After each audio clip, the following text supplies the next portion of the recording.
Selama ini, dirinya selalu menganggap sepele anak-anaknya Nuri. Juga dua anak muda kota yang bersama mereka. Padahal sejak awal, Kades Kadir hanya menganggap mereka adalah mangsa. Karena telah berani kembali lagi ke kampung ini. Dia kebingungan. Bagaimana jika malam ini ritual ini gagal? Tentu sang raja jin yang disembahnya akan murka. Sudah tidak ada waktu lagi untuk mencari anak-anak itu. Waktu sudah habis. Waktu sudah masuk tengah malam. Mau tak mau, mereka akan menyudahi pencarian dan menghadap Raja Jin Barja. Dengan wajah penuh kepasrahan, Kades Kadir terpaksa memerintah anggotanya untuk kembali.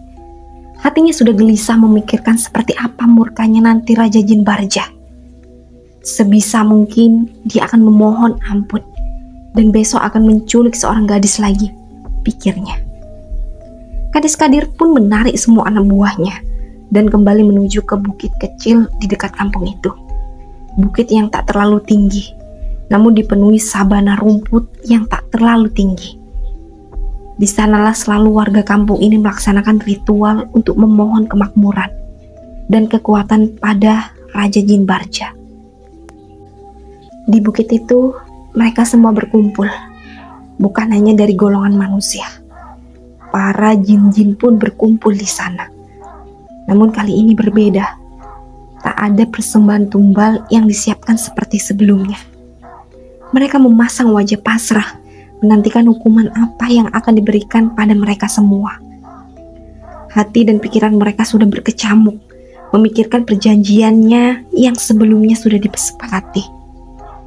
Apabila mereka tak mampu menyiapkan tumbal seorang wanita, maka Jin Barja akan mengambil tumbal dari anggota mereka sendiri. Bukan hanya satu, tapi 3 orang sekaligus. Kemenyan telah dibakar, dupa dan sesajen telah disiapkan. Itu artinya sang Raja Jin akan beranjak dari singgasananya dan menuju dalam alam manusia untuk mengambil jiwa seorang wanita yang akan dijadikan sebagai pemuas nafsu birahinya, serta sukma orang-orang yang telah menjadi tumbal persembahan untuknya pun akan ditahan di kerajaannya, dijadikan sebagai budak di istananya. Sungguh kejam tabiat jin kafir ini. Nyai Anggi pun duduk bersila di depan altar pemujaan, membaca mantra pemanggil untuk sang Raja Jin. Tak seceria biasanya. Kali ini wajahnya tegang menghiasi perkumpulan malam ini. Mereka hanya bisa pasrah, menantikan siapa yang akan dipilih menjadi tumbal malam ini. Mereka semua sudah tak bisa lari lagi, karena terikat perjanjian darah. Jika mereka menyudahi atau melarikan diri dari persekutuan ini, maka mereka akan mati dengan cara memuntahkan darah segar serta rasa sakit seperti tercekik di tenggorokan. Tak ada pilihan lain selain mematuhi aturan yang sebelumnya telah ditetapkan. Dari balik api besar di altar pemujaan, keluar sosok tinggi besar dengan memasang wajah murka, seakan-akan paham apa yang terjadi. Bumi yang dipijaknya seolah-olah bergetar. Gemuruh angin berhembus kencang, menjadikan malam ini semakin mencengkam. Aura hitam di bukit itu kian terasa pekat. Kuku-kukunya yang tajam serta taring-taringnya tampak saat ini menyeringai, menandakan begitu murkanya Barja malam ini. Sorot mata merah itu tampak tajam memandangi para pemujanya. Di mana persembahanku malam ini? Suara berat menggema, memekakkan telinga bagi yang mendengarnya. Tak ada satupun mereka yang berani menjawab pertanyaan tuannya itu. Crash! Petir merah menyambar salah satu orang di antara kerumunan. Seketika tubuh orang itu menghitam, mengeluarkan darah segar yang mengalir dari hidung, mata, mulut, dan telinganya. Di mana? Kali ini suara Barja menggelegar sehingga bangunan di sekitarnya tampak bergetar. Ampuni kami, tuanku. Sesungguhnya kami telah menyiapkan persembahan untuk tuanku. Tapi ada orang-orang yang membawanya pergi. Jawab Nyai Anggi terbata-bata sambil bersimpuh memohon ampun. Kalian para manusia bodoh. Suara Barja menggelegar lagi. Ampuni kami tuanku. Beri kami kesempatan sekali lagi. Malam ini juga kami akan mencari lagi persembahan untuk tuanku. Suara Nyai Anggi bergetar, mencoba membujuk makhluk seram yang ada di hadapannya. Aku tidak semudah itu memberikan pengampunan untuk manusia bodoh seperti kalian. Malam ini juga aku akan mengambil 3 orang wanita dari kalian. Barja lalu memandang ke arah wanita yang ada di barisan itu. Semua wanita tampak menangis ketakutan. Suami-suami mereka memeluknya dengan erat. Barja lalu merintahkan pasukan jinnya untuk menyeret tubuh Tuti, Warni, dan Ana. Wanita-wanita pendatang yang ikut bergabung dengan suaminya ke pemujaan ini. Tidak, tidak, jangan. Ampuni saya Tuan. Ampuni saya, tolong. Jangan saya. Teriakan ketiga wanita itu melengking memohon ampun. Suami-suami mereka mencoba menahan tubuh-tubuh istrinya. Namun kekuatan mereka tak sebanding dengan jin-jin seruan Barja. Tangis para suami dan istri yang dipisahkan itu melengking menggema seluruh bukit. Berulang-ulang kali mereka memohon ampun. Namun tak dihiraukan Barja. Mereka yang menyaksikan hanya bisa diam tak ingin menolong sesamanya.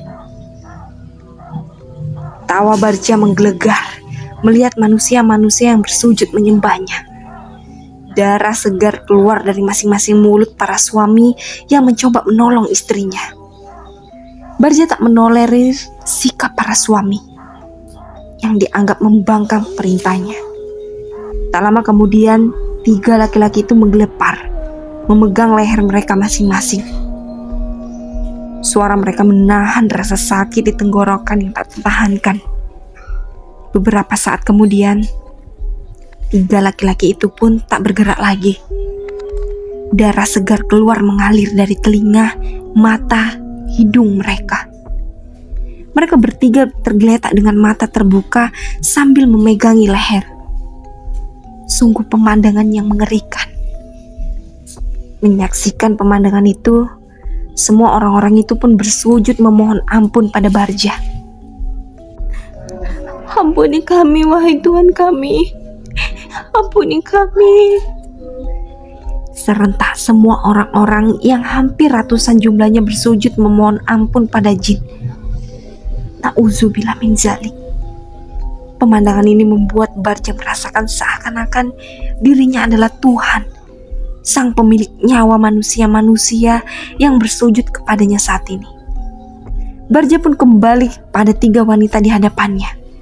Dengan brutal, Barja melanjangi wanita-wanita itu, menjilati tubuh-tubuh wanita itu, lalu memperkosa 3 wanita itu secara bergiliran. Wanita-wanita itu berteriak kesakitan, memohon-mohon ampun pada Barja, juga pada orang-orang yang menyaksikan mereka. Bukannya merasa kasihan, malah orang-orang anggota sekte itu terpancing nafsu binatangnya. Mereka malah bercumbu satu sama lain dan melakukan persetubuhan massal, bak binatang. Meskipun ada beberapa mayat tergeletak mengenaskan di sana, mereka seakan tak melihat itu. Sungguh buta mata dan hati mereka semua. Mereka terus memacu tenggelam dalam kenikmatan. Tapi hal itu tidak berlaku untuk ketiga wanita yang digagahi Barja. Bukan kenikmatan yang mereka rasakan, malah kepedihan dan kesakitan yang luar biasa pada organ vitalnya. Teriakan, erangan, serta rintihan mereka membuat Barja semakin bernafsu untuk bergantian memacu ketiga wanita itu. Darah-darah segar mengalir dari masing-masing alat vital mereka yang robek akibat ulah Barja. Sungguh mereka tak menyangka akan merasakan di posisi gadis-gadis yang jadi persembahan untuk Barja. Selama ini, wanita-wanita di dalam sekte inilah yang menjebak dan menyuruh gadis-gadis yang akan dijadikan untuk tumbal persembahan. Tetapi saat ini mereka juga merasakan sakitnya digagahi jin yang begitu kejam ini. Tangis penyesalan akan dosa-dosa mereka selama ini sudah tak ada artinya lagi. Bahkan dengan menyesal tidak akan bisa menyelamatkan mereka dari keadaan ini. Suara-suara tangis kesakitan itu perlahan-lahan hilang satu persatu. Wajah-wajah ketiga wanita itu tampak pucat. Mereka tak sadarkan diri. Tubuh mereka perlahan-lahan menyusut kurus karena kehidupan mereka satu persatu diserap oleh Barja. Senyum kepuasan terukir di bibir taring itu. Barja tampak begitu puas atas ketiga hidangannya itu. Malam itu, semua manusia-manusia penyembah Barja larut dalam kenikmatan nafsu birahi. Biasanya saat malam pemujaan, para warga kampung ini akan berada di atas bukit sepanjang malam. Sementara itu, di dalam surau, Gama dan Fajar sudah tak mendengar suara apa-apa lagi di luar. Orang-orang itu telah pergi menuju bukit. Mereka sudah pergi. Pasti mereka sedang berkumpul di bukit itu. Sebaiknya kalian pergi meninggalkan kampung ini malam ini. Jika mereka sudah melakukan ritual itu, kekuatan mereka menjadi tak masuk akal. Mereka bisa kebal terhadap senjata dan tenaga mereka akan bertambah berkali-kali lipat. Lagi pula, gadis yang kalian selamatkan itu butuh pertolongan. Ucap Badira memberi saran. Jar, sebaiknya kamu jemput Ruri dan gadis itu. Kita harus pergi dari kampung ini. Kita harus cari bantuan. Situasi ini udah gak bisa kita hadapi sendiri, ujar Gama. Baiklah Gam, kamu tunggu di sini. Aku akan jemput Ruri dan gadis itu, jawab Fajar. Fajar pun bersiap-siap mengendap-endap keluar surau. Sampai akhirnya tiba-tiba suara deru mobil terdengar dari arah rumah Pak Kades menuju ke jalan dekat surau. Fajar yang mendengar itu langsung bersembunyi kembali masuk ke dalam surau. Gam, suara mobil Gam, Fajar dengan nada berbisik. Iya Jar, aku juga dengar. Siapa itu? Apa Kades Kadir? Gama bertanya-tanya. Pasal Badira pasti bisa merasakan energi manusia dan dia pasti memberitahu jika ada sesuatu yang bahaya. Mobil mewah pribadi itu berhenti tepat di depan jalanan surau. Tin, tin. Klakson mobil itu berbunyi 3 kali. Tak lama seorang lelaki agak kurus keluar dari mobil dan melangkah menuju halaman surau. Gama dan Fajar bersiap-siap untuk menyerang. Assalamualaikum, Dek Siska, panggilnya. Suara itu seperti tidak asing. Itu bukannya orang yang bekerja di rumah Kades Kadir ya Jar? Iya Gam. Kalau nggak salah, namanya Mang Mamat kan ya? Ucap Fajar terheran-heran. Assalamualaikum, ucap Mang Mamat sekali lagi. Gama dan Fajar lantas keluar dari surau dengan waspada. Waalaikumsalam, jawab Fajar dan Gama secara bersamaan. Kalian Fajar dan Gama kan? Neng Siska mana? Ayo, kalian harus pergi dari kampung ini malam ini. Tuan lagi di bukit. Ayo cepat naik ke mobil, perintah pria parubaya itu. Tapi Mang, udah, kalian tenang aja. Amang bukan bagian dari mereka. Nanti Amang ceritakan semua. Ayo cepat naik, ucap Mang Mamat meyakinkan. Tapi Mang, istri saya Ruri masih ada di hutan bersama gadis yang tadi saya tolong, jawab Fajar. Ya sudah, kita jemput dulu. Ayo cepat, saya antar ke ujung jalan. Mereka berdua pun buru-buru masuk ke dalam mobil sambil Gama menggendong tubuh Siska yang masih pingsan. Mang Mamat langsung tancap gas menuju ujung jalan di kampung ini. 10 menit kemudian tibalah mereka di penghujung jalan yang dimaksud. Fajar pun turun dari mobil dan langsung berlari menuju hutan. Fajar terus mempercepat langkahnya menuju tujuan, membelah malam yang mencekam itu sendirian. Ruri duduk di samping gadis yang terbaring itu. Gadis yang umurnya terlihat tak beda jauh dari dirinya. Namun belum juga sadarkan diri. Betapa beruntungnya gadis malang ini bisa selamat dari orang-orang pemuja jin itu. Sudah banyak korban-korban gadis yang tak bersalah yang menjadi tumbal persembahan Raja Jin itu. Assalamualaikum. Ruri tersentak dari lamunannya. Suara laki-laki yang amat dia kenalnya itu membuat Ruri langsung bangkit dari duduknya. Dia langsung berjalan menuju pintu. Terlihat Fajar di ambang pintu dengan nafas yang terengah-engah.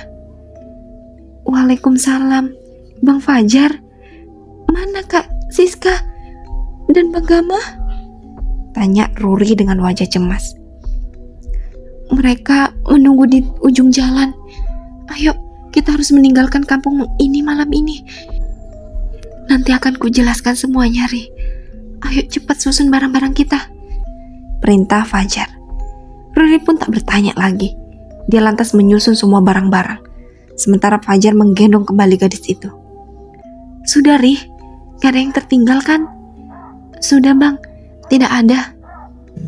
Ya udah, ayo cepat. Mereka berdua pun berjalan menuju pohon yang menjadi pintu yang menghubungkan dua alam itu. Ruri mengikuti langkah Fajar dari belakang, membelah kembali hutan yang lebat itu. Gama yang menunggu di dalam mobil bersama Mang Mamat terlihat tak melepaskan pandangannya ke arah jendela mobil. Dirinya tak bisa tenang jika Fajar yang lainnya belum terlihat. Jarak sungai dan hutan membutuhkan waktu 1 jam bila berjalan santai. Tentu saja bukan waktu sebentar bagi Fajar untuk menjemput Ruri dan gadis itu. Belum lagi beban yang dibawa Fajar pasti akan memperlambat mereka. Hampir 2 jam menanti. Tak lama kemudian mata Gama membulat menyaksikan sosok yang dinantikannya muncul dari arah persawahan. Fajar dan Ruri langsung memasuki mobil yang sudah diputar balik oleh Mang Mamat sedari tadi. Kak Siska, ya Allah Kak Siska kenapa Bang?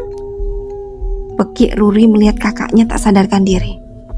Tenang Ri, Siska gak apa-apa, cuma pingsan aja, nanti ku jelaskan, ujar Gama menenangkan Ruri. Mang Mamat pun langsung melajukan mobil itu. Untungnya malam ini kampung ini benar-benar sunyi. Tak terlihat orang-orang berpakaian hitam-hitam berkeliaran seperti biasanya. Tak lama berkendara, mobil itu sampai di gapura kampung. Hati mereka masing-masing terasa lega. Mang, kenapa Mamang tahu kalau kami ada di surau itu? Tanya Gama memecah keningan di dalam mobil. Mamang lihat Neng Siska berjalan masuk ke dalam surau. Makanya Mamang samperin, jawab Mang Mamat. Mamang kenapa mau nolong kita? Kenapa Mamang gak ikut bergabung bersama mereka? Tanya Fajar yang duduk di kursi depan di samping Mang Irul. Sebenarnya dulu saya dan ayahmu serta bapaknya Siska itu berteman dekat. Karena kami sama-sama tumbuh di kampung ini. Saya kenal betul. Saya, bapaknya Siska, beliau sering beberapa kali membantu saya. Saya juga sangat menyesal tidak bisa menolong ibu kalian saat itu. Sudah beberapa kali saya membujuk Tuan Kades agar melepaskan Bu Nuri, tapi beliau tak mau mendengarkan saya. Dan saya tidak ikut bergabung karena memang sedari awal saya tidak ingin.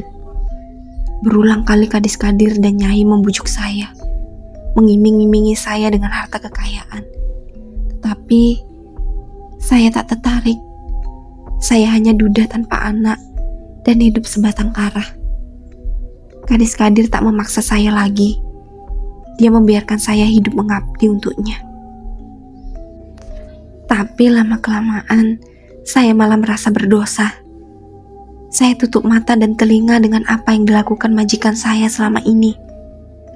Rasa bersalah yang tidak bisa menolong istri sahabat saya sendiri juga menghantui saya selama ini. Itulah kenapa saya melakukan sampai sejauh ini. Mungkin ini terakhir kalinya saya bisa berbuat baik. Jika Tuan Kades mengetahui perbuatan saya malam ini, pasti saya akan mati. Jelas Mang Mamat panjang lebar. Mang, sebaiknya Mamang ikut aja ke kampung sebelah, daripada Mamang nanti dibunuh oleh Pak Kades, ucap Fajar. Saya juga maunya seperti itu, Nak Fajar. Tetapi mobil ini adalah mobil Tuan Kades.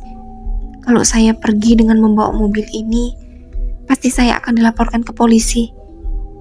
Sudah, kalian tidak usah khawatirkan saya.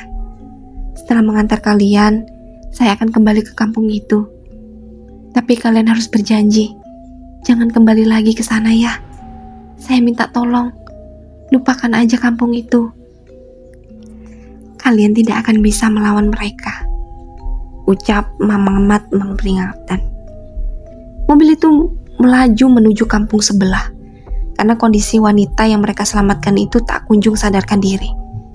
Hampir 1 jam setelah keluar dari kampung itu, akhirnya mereka tiba di persimpangan yang mengarah ke kampung Kenangsari. Tak lama kemudian, tibalah mereka di kampung itu. Mang Mamat melajukan mobil menuju rumah Pak Hendrik. Suasana tampak sepi karena para warga sudah tertidur. Mobil itu berhenti tepat di halaman rumah Pak Hendrik yang luas. Mereka semua pun turun dari mobil dan membaringkan tubuh Siska dan gadis itu di teras. Saya tidak bisa berlama-lama, ya Nak Fajar. Sebelum subuh, biasanya Tuan Kades sudah pulang.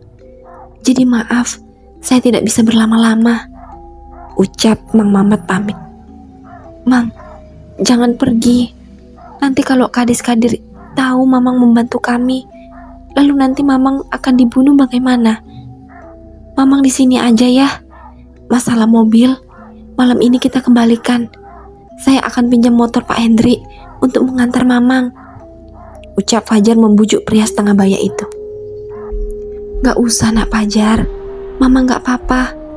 Mamang bisa jaga diri. Kalaupun terjadi apa-apa, Mamang sendiri yang akan melarikan diri, ucap Mang Mamat menolak halus tawaran Fajar. Baiklah Mang, tapi Mamang berjanjilah, kalau ada apa-apa, Mamang akan pergi dari sana ya, ucap Fajar dengan raut wajah sedih. Iya, kalian tenang saja. Ya sudah, saya permisi dulu ya. Assalamualaikum, ucap Mang Mamat sambil melambaikan tangannya. Waalaikumsalam Mang.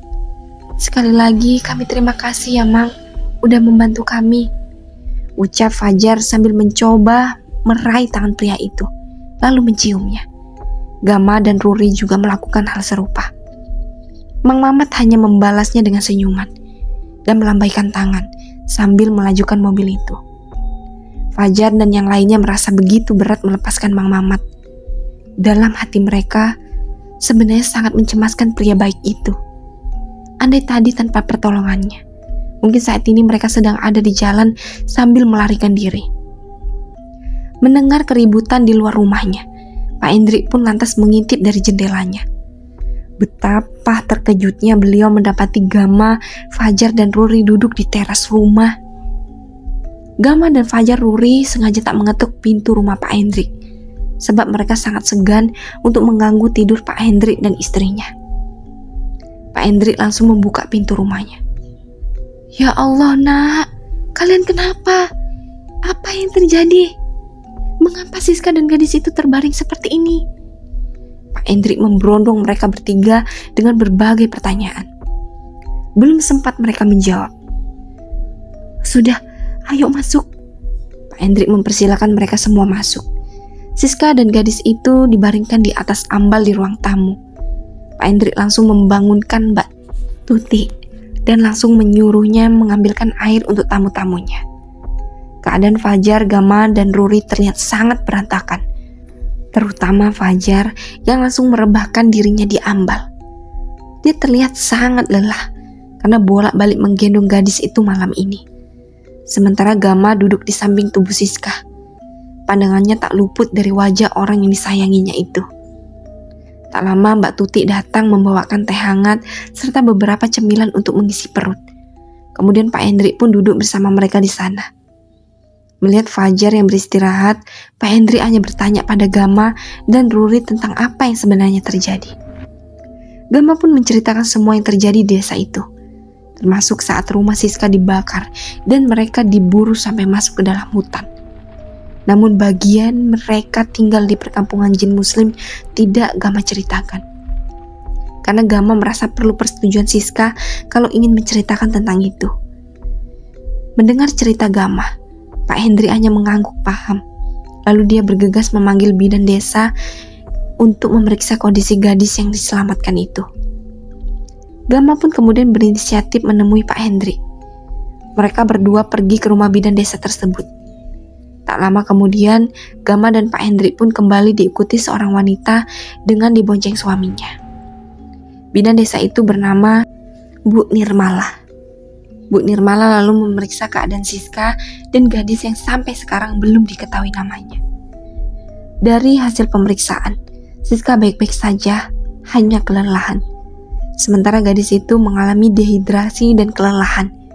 Juga sepertinya mengalami cedera di kepala belakang akibat pukulan benda tumpul.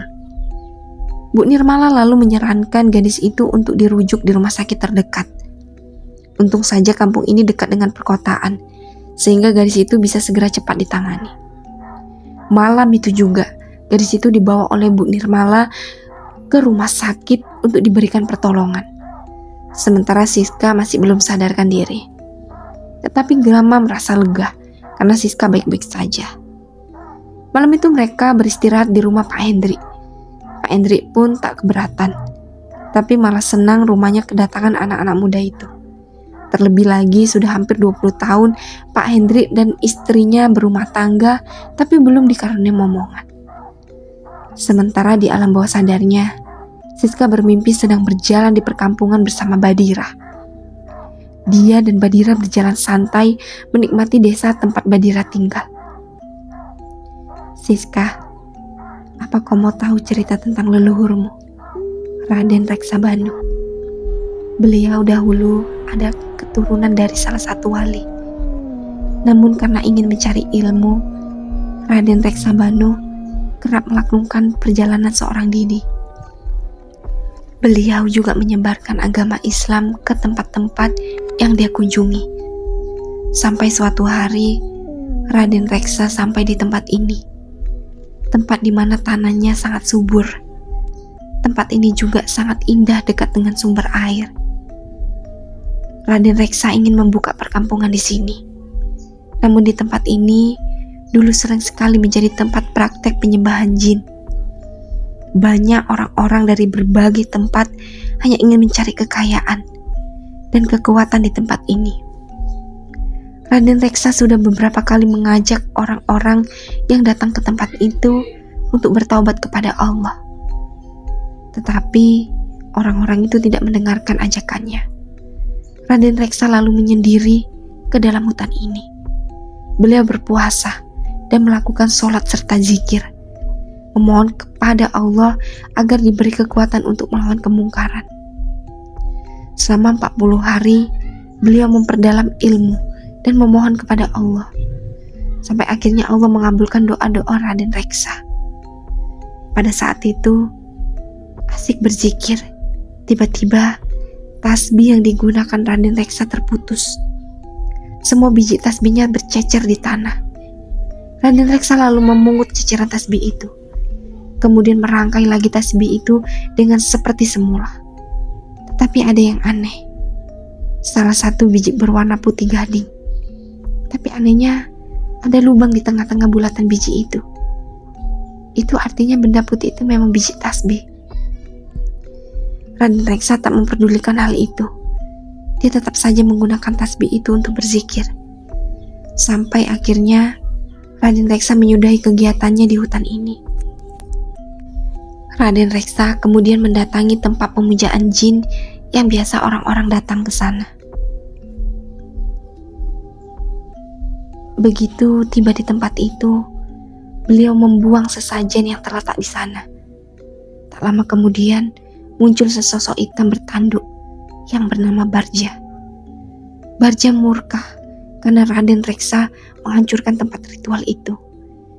Barja yang murka mencoba menyerang Raden Reksa Banu, dan beberapa kali beliau dapat menangkis serangan itu. Barja tak tinggal diam. Dia kerahkan pasukan jinnya untuk menyerang Raden Reksa. Di saat bersamaan, tasbih yang sedari tadi digenggam terasa hangat. Saat itu pula muncul cahaya kebiruan memanjang membentuk padam. Di sana Raden Reksa langsung paham bahwa jin tasbih berwarna putih gading itu yang membuat tasbih ini bersinar, menyerupai padang. Itulah perantara yang diberikan sangat Maha Esa untuk membantunya.